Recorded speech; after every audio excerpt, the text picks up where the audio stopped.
hours now, police have been pushing protesters back outside the presidential palace. And let's try to set the scene a little bit about the timing of this. That's because it's really all about the timing that has surprised so many people. Earlier today, there were calls for large protest demonstrations, as we've seen all week long. They were called for by major political opposition forces. They were called on to be peaceful and no violence whatsoever. In fact, when they arrived to the presidential palace, the police was not on the outside of the palace walls. There was no military there, and it was a relatively peaceful protest. But all of a sudden, as you mentioned, the demonstrators started throwing Molotov cocktails towards the presidential walls. A portion of the presidential palace, we could see, did catch on fire. That was extinguished. But shortly after that, riot police pushed out of the presidential palace, started firing tear gas at the protesters, and the scene around it remains very chaotic.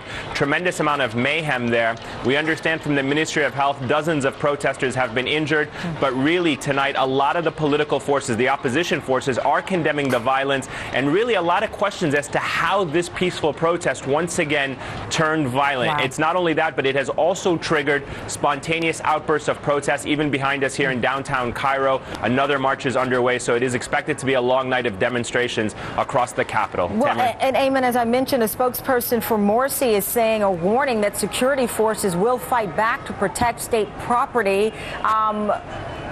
What options or what does that specifically mean in pushing back? We know certainly the anger and hostility, especially directed at Morsi, and any pushback from him could turn this from violence that we're seeing now to something far more explosive, and that is frightening.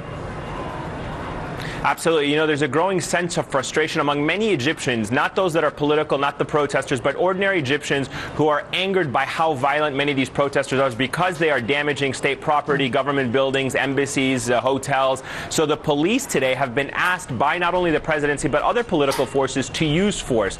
The problem in Egypt is that Egypt's police force is notorious for using brutal techniques, sometimes using live ammunition, killing protesters, as we saw during the revolution. The fear is that the police, because they are not well equipped, they are not well trained, when they use statements like that coming out of the presidential palace that they will use decisive force, it could possibly mean more bloodshed. And this is certainly something that only makes the protesters nervous, but really scares a lot of people across the country. Right now, the police are using tear gas, rubber bullets, and pellets to try to keep the protesters at bay. But as we've seen in the past, it does turn violent, turns deadly very quickly sometimes. Another day of violence in Egypt. Thank you very much, Ayman. And coming up,